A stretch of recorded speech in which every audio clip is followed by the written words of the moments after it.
You know that feeling, right? That warm, almost electric buzz you get when an old song comes on? That's nostalgia. But what if I told you that sweet feeling was once considered a literal deadly disease? Yeah, we're about to decode the incredible power of this feeling, a force that's wired deep, deep into our biology. So to really get this, we're not starting in some high-tech modern lab. No, we have to go way back. Picture this. It's 1688. We're in a military hospital in France. And the doctors there?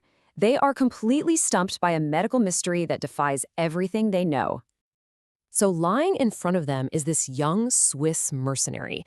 And I mean, he should be the picture of health. He's strong, no injuries, no signs of the plague or poison. And yet, he's just wasting away, consumed by this invisible illness that no one can figure out. The doctors back in the 17th century came up with a pretty wild theory. And get this, they believed the cause of his illness was the sound of cowbells. Seriously, they thought the constant clanging he would have heard back home in the Alps had somehow physically damaged his brain, creating these fatal vibrations. So this mysterious plague, which seemed to only hit Swiss soldiers when they were far from home, it finally got a name. And it's a name you and I use all the time.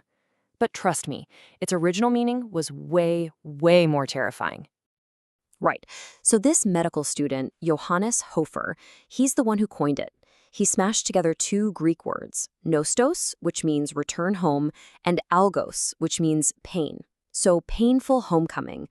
For centuries, nostalgia wasn't some warm, fuzzy feeling. It was a diagnosed cerebral disease. I'm talking, it was listed in medical textbooks right alongside the plague. And this so-called disease had very real, very serious consequences. Military commanders literally had to ban traditional Swiss folk songs. Why?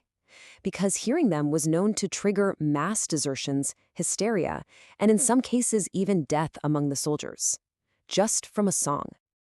So what in the world is this force? How does a simple memory turn into a kind of biological weapon? Well, to understand that, we've got to leave that 17th century hospital behind and take a trip right inside the modern human brain. Okay, so what is actually happening inside your head when that wave of nostalgia washes over you? Well, it turns out it's this incredible synchronized dance between some of the brain's most powerful players.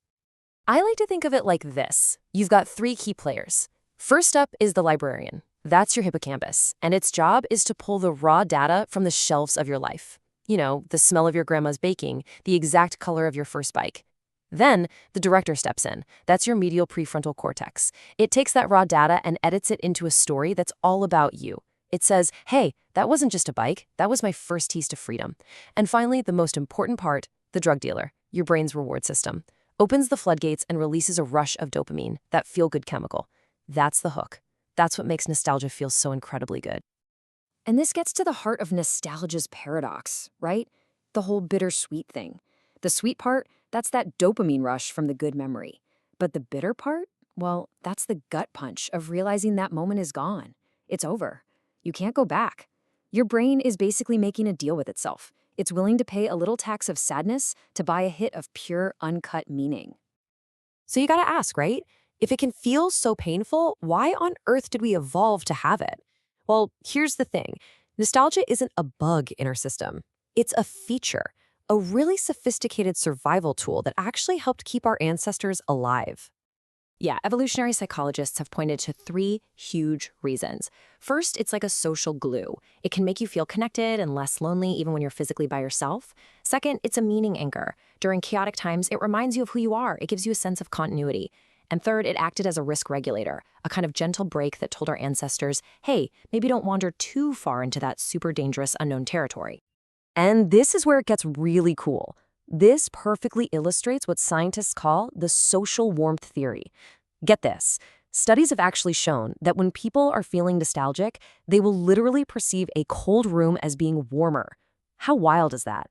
Nostalgia is like having an internal thermostat for your soul. But you know, like any powerful tool, nostalgia can be dangerous. It can be misused. So now we've got to look at how this amazing survival mechanism can actually become a trap, especially in our modern world, turning the past from a source of strength into a prison. Okay, and this is maybe the most crucial point of the whole thing. There's a huge difference between healthy nostalgia and toxic nostalgia. Healthy or reflective nostalgia is when you look back, you get that warm feeling, you smile, and then you get back to your life. But restorative nostalgia, that's toxic. That's when you reject the present because you're obsessed with trying to rebuild some mythical golden age that, let's be honest, probably never even existed in the first place.